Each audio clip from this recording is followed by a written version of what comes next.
Tenho o prazer hoje de trazer aqui dois rapazes, dois jovens e futuros pastores.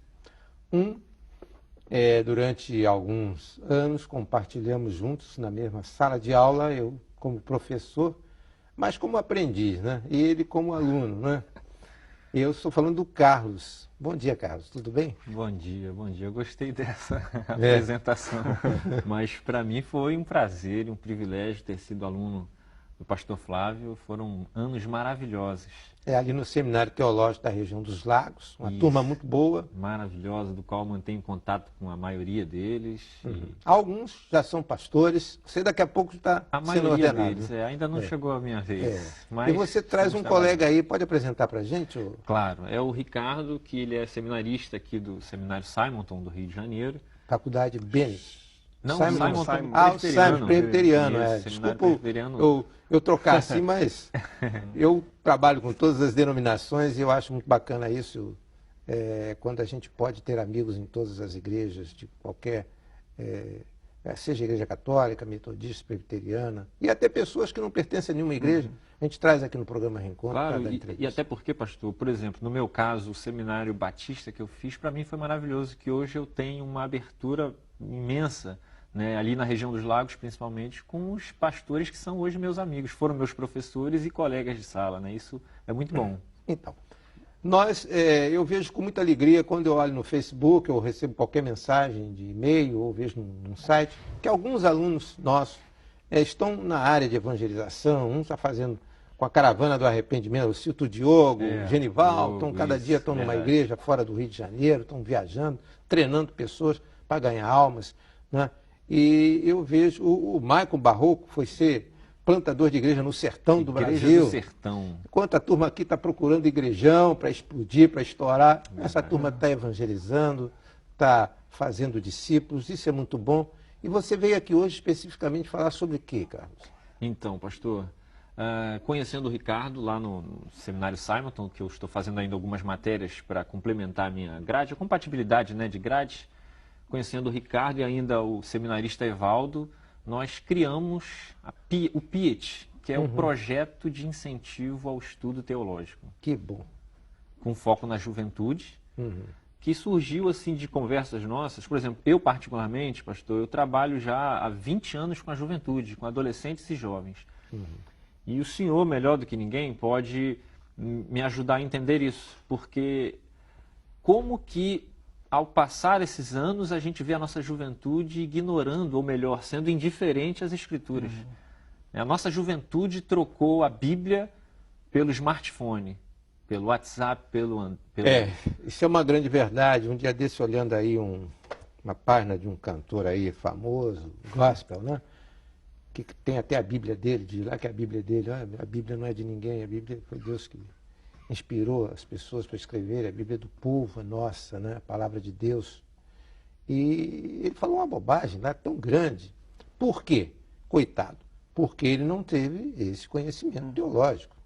Aí ele se acha o bambambam, vai para a televisão, vai para as redes sociais e fala bobagem. Então vocês estão num empreendimento excelente para levar o conhecimento teológico, não é? Através do PIET, né? Exato. Nas igrejas. Exato. E imagina o tamanho desse desafio. Você pegar uma juventude e fazê-los voltar a um mínimo, a uma leitura diária da Bíblia. Que desafio imenso. Então, por exemplo, algumas pessoas talvez digam assim, poxa, mas vocês vão fazer o que para atraí-los a estudar a Bíblia? Vão fazer um evento de palestras com shows, bandas, músicas? E nós decidimos, né? Não. O evento vai ser bem simples, né? Nós teremos essa parte de música, de louvores, mas o nosso foco é a palavra. O nosso foco é incentivar e familiarizar os jovens a uma teologia, uma reflexão teológica, bíblico-teológica. Certo. Isso é muito importante, porque eu vejo que muitas igrejas hoje, porque a teologia, né, que a gente aprendeu, eu digo isso, eu aprendi muito na escola bíblica dominical, desde pequenininho. Isso. Desde a classe da minha mãe, que era Joias de Cristo, até chegar à idade já adulta, né? Eu passei por todas as classes de escola dominical e lá a gente aprendia muito teologia, mesmo até com alguns professores que não tinham muita cultura, mas eles tinham teologia. Interessante isso, como o Espírito Santo revela, né, as pessoas. E está claro que a juventude hoje precisa ter, sim, as suas atividades, momentos de adoração, tudo isso eu acho que vale muito. Eu tive muito na minha vida também, né, ao longo da minha vida, porque eu nasci na igreja.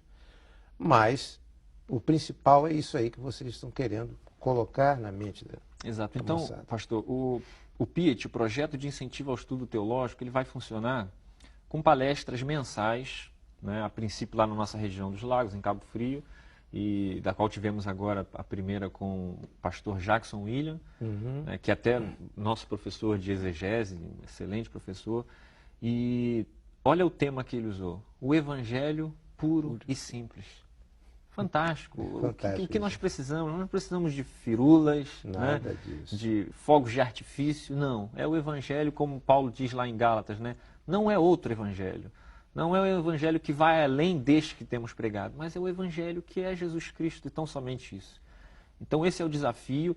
Agora, claro, talvez alguém pergunte, poxa, mas vamos trazer teologia para a juventude, né? Professores, uma aula acadêmica, uma palestra acadêmica? Não, né? Os nossos palestrantes estão sendo instruídos, né, a que público que eles irão falar. Então é uma juventude, adolescentes, jovens, que tem pouco apego às escrituras. Então eles estão sendo instruídos a trazer uma palestra mais dinâmica, né, num linguajar mais apropriado, sem, contudo, abrir mão da teologia bíblica, né, que é a palavra de Deus. Veja bem, como é que temos pastores, temos líderes assistindo nosso programa, né, no Grande Rio e em todo o Brasil, estão nos assistindo. Como é que eles fazem contato com vocês para levar uma palestra dessa? A gente já criamos um site, que é um site bonito, com todas as informações, é o www.iteologico.com.br. Repete, por favor. www.iteologico.com.br. Esse site você vai ter acesso a todas as informações e ali também vai estar o e-mail, o contato, né? Você vai lá, clica lá, envia os e-mails e a gente vai poder responder quaisquer questionamentos e podemos também levar esse projeto à sua igreja, a qualquer outra igreja, né? Ele ultrapassa a barreira denominacional, Ótimo. que eu acho isso fantástico e maravilhoso, porque estamos tratando de teologia bíblica. É verdade. Teve evento agora, recentemente, agora em julho. Nós tivemos já em junho, né, algo mais específico para a liderança e professores de EBD, com o reverendo Jefté, lá do Seminário Teológico do Nordeste. Sim. Né, ele esteve lá falando sobre a corrente expositiva de interpretação bíblica. E 4 de julho, que é o nosso evento voltado para a juventude, ele se chama Insight Teológico. São as noites, né, de Insight Teológico. E é onde nós temos a palestra que o reverendo Jackson William esteve lá com a gente falando sobre o Evangelho puro e simples. E é mensal. Então, agosto nós teremos, setembro, outubro. Ótimo. Lá no site, clicando lá no site, lá o local, tudo direitinho. Local, né, o horário. Normalmente não. Sempre será aos sábados à noite. Mas aí a data certa e o palestrante e o tema da palestra estará lá no site. Ok. Olha, Carlos, eu me sinto abençoado nessa manhã em receber você aqui e o Ricardo e pensando, né, nessa juventude nova que está no seminário, que está criando essas fórmulas de fazer com que o Evangelho puro e simples entre, né, penetre na memória da nossa juventude evangélica e não evangélica brasileira. Porque hoje nós estamos numa Babel tão grande no Brasil que tem gente que cita texto até da Bíblia errado, né? O autor errado, tudo isso, e dá referência errada, né? Eu um dia entrei numa loja e vi lá sobre um texto lá de Coríntios e estava João. O texto estava João. Eu falei assim, olha, esse texto aí está errado, minha senhora. Não é esse texto aí. Aí eu peguei o meu coisa para mostrar, olha, está vendo aqui, ó, não é esse texto, vocês têm que modificar isso. Ah, mas quem era dono aqui escreveu isso. Pois é, mas escreveu errado. Por quê? Falta de conhecimento. Pastor, e por outro lado, assim, tem acontecido uma coisa que tem nos surpreendido, né? Quando a gente pensou bastante sobre esse projeto, assim, meu Deus, vai ser difícil levar a nossa juventude a parar para refletir mais profundamente as Escrituras. E aí quando a gente está divulgando em massa no Facebook, no nosso site, e o que a gente tem recebido de resposta de alguns jovens e adolescentes, né, dizendo simplesmente, poxa, a gente queria um evento como esse e não tinha na nossa região, olha que barato. Que bom. Muito obrigado para vocês. Tá obrigado. bom? Agradeço. Mas não desliga, porque o programa Reencontro ele prossegue aqui através da TV Brasil. Fique com a gente.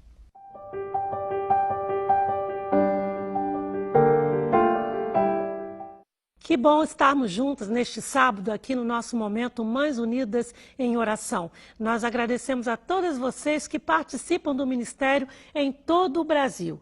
E inclusive as irmãs ali da África que participam conosco. Eu tenho aqui um livreto num dos dialetos da África.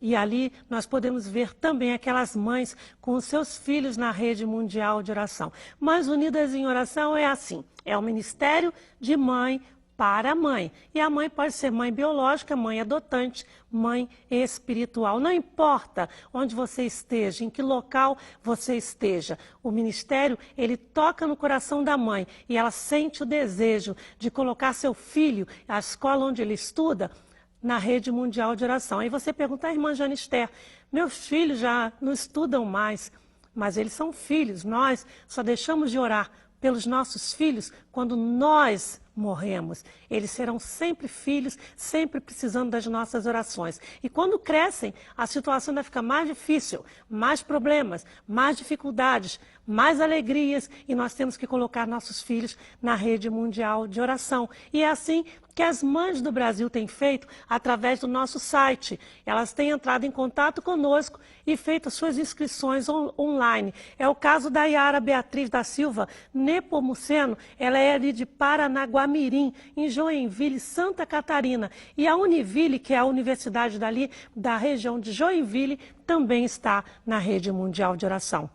Você pode fazer parte, você deve fazer parte. É isso que o nosso Senhor Jesus Cristo quer, que você coloque seu filho na rede mundial de oração, que você seja uma mãe intercessora, porque mães unidas em oração, filhos protegidos. Todo filho precisa de uma mãe que ora. Você já orou pelo seu filho hoje? Que o Senhor nos abençoe. Amém.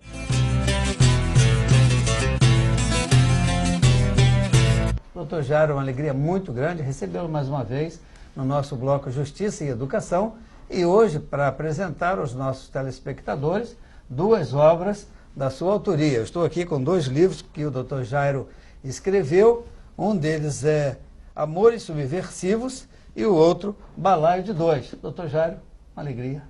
Alegria nossa, prazer estarmos juntos e conversarmos sobre os assuntos que estiverem pautados. Com certeza os assuntos de hoje são os dois livros, né?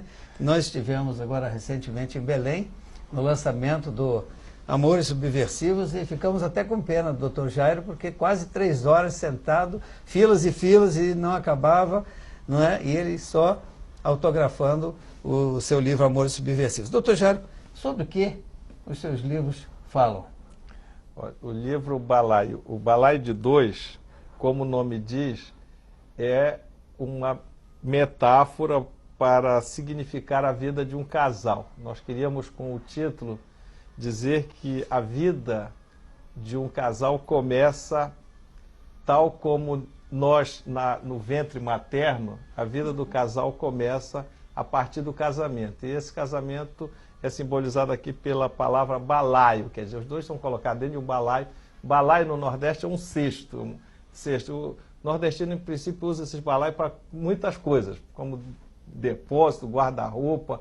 Então, Balaio de Dois é um nome que... 1001 utilidades. 1001 né? utilidades. E o casal, então, é posto, de repente, nessa convivência dentro de um mesmo balaio, e aí a vida vai acontecendo. É um romance? Não é um romance. Artigos, são crônicas? São crônicas de família, crônicas de casamento. Aqui nós falamos uma variedade enorme de temas, mas todos tendo como centro a vida conjugal, a vida dos pais com os filhos, e etc, etc. Então, mas sempre tendo como cenário a família como base. Muito bem. E o Amores Subversivos? Amores Subversivos já é um livro de crônicas, não. Esse é um livro de contos. Eu reuni aqui 18 contos que fui escrevendo ao longo do tempo, e o Jorge Viveiros de Castro, que é o editor-chefe da editora Sete Letras, conhecendo o material, me sugeriu que nós reuníssemos para transformar no livro, cujo título ficou Amores Subversivos. Por que Amores Subversivos? Porque, como diz Nietzsche, há sempre uma loucura no amor. Todo amor, em certo momento, ele passa por...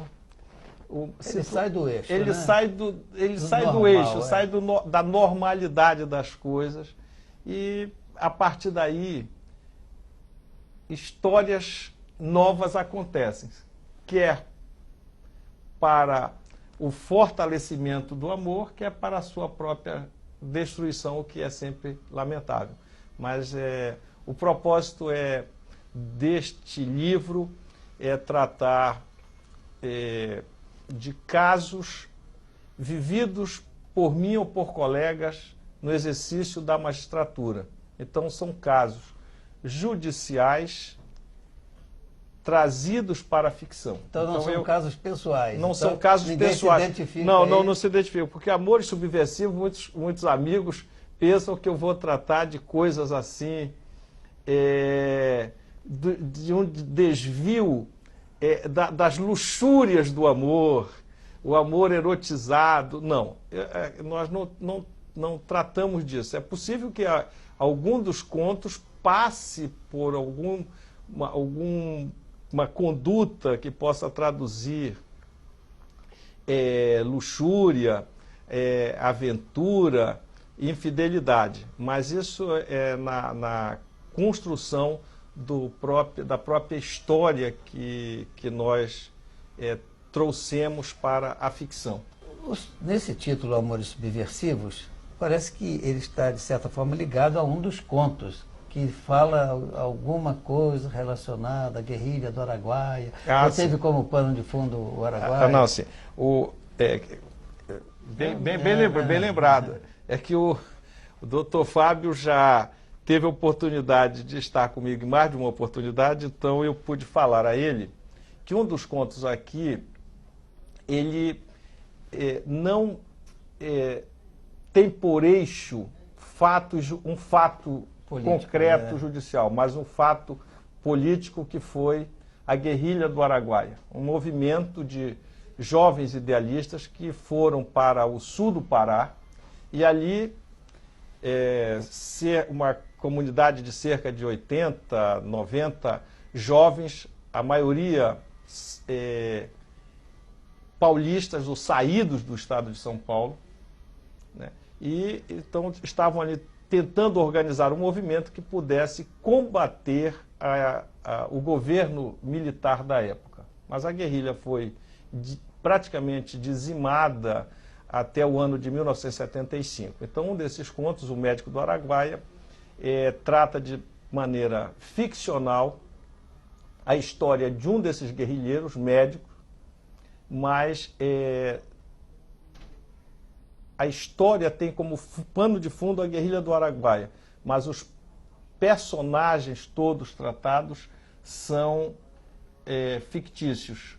Ou seja, não é um livro, não é um conto, não é um conto de memória, não é um conto biográfico. Ele é um conto, na verdade, é uma ficção que tem como pano de fundo a guerrilha do Araguaia, o cenário da guerrilha e expressões próprias daquelas comunidades ribeirinhas. Qual o livro que lhe deu mais prazer escrever, digamos assim? Qual o livro que lhe tomou assim, um tempo gostoso? Porque às vezes a gente senta para escrever e flui normalmente, e há outros que a gente precisa, como diz, eu não sei se é uma poesia de Jorge de Lima, que você tem que suar e sofrer e limar, né, até produzir um trabalho. Não, escrever para mim é um hábito. Eu diariamente escrevo E o dia que eu não escrevo qualquer coisa é o dia que eu fico abatido, frustrado, triste. Eu digo assim, puxa, hoje eu perdi o dia porque não escrevi alguma coisa. O livro Balaio de 12 eu escrevi como distração. Eu normalmente viajo com a minha esposa e as mulheres em viagem gastam muito tempo, eventualmente, visitando os lugares, nomeadamente aqueles lugares em que são centros de compra, os famosos shopping center. E eu, então, para não me entediar ou, eventualmente, não apressá-la e dar à minha esposa o tempo merecido e justo que toda mulher precisa, eu ficava numa livraria do shopping escrevendo. Com o iPad, o iPhone, essa tarefa se tornou muito mais fácil, porque eu não precisava levar bloquinho de papel e etc. E com isso eu pude, então, reunir essas crônicas que foram escritas ao correr dessas viagens. Já o livro Amores Subversivos são contos que me dão prazer, porque aqui eu posso exercitar de uma maneira prazerosa para mim o lado mais do escritor, ou seja, a pessoa que tenta passar para o livro fatos da vida, numa linguagem literária, mas sempre buscando levar ao leitor uma mensagem positiva acerca da própria vida. Nós estamos no fim do nosso tempo, né? Nosso tempo é muito curto, mas eu vou ler só uma frase aqui para nós encerrarmos esta entrevista. Coração na cabeça de mulher é areia movediça. Né? Pois é. Isso não lhe deu nenhum problema? Não. Né? Teve uma leitora que escreveu, indignada, discordando da frase, dizendo que cabeça de mulher é uma cabeça que pensa e não tem nada de areia movediça. E eu respondi a ela carinhosamente, dizendo que, em realidade, os desejos que nascem, que brotam do coração de uma mulher, são tão ricos e incessantes que, de fato, eu poderia afirmar que coração na cabeça de mulher é como areia movediça, está sempre numa dinâmica em que um desejo atrai um novo desejo. Daí nunca para. E nunca para, é incessante. Daí porque Freud faz a famosa pergunta, questão, afinal, o que querem as mulheres? Mas eu respondo, as mulheres querem ser felizes, querem ser bem tratadas por nós homens, querem ser amadas, né? A mulher nasceu para sublimar e embelezar as nossas vidas. Muito bem, com muita alegria, conversamos com o Dr. Jairo Vasconcelos do Carmo, que escreveu esses 2 livros que nós apresentamos a você, da editora 7 Letras. São crônicas, são artigos, são experiências de vida, não é? E nós sugerimos que você os leia, que são livros muito agradáveis, muito leves, muito gostosos de serem lidos. E você que nos está assistindo, fique conosco, o programa Reencontro continua, não é? Vem aí uma nova atração da Rede Brasil e nós convidamos você a ficar conosco. Muito obrigado e um bom dia.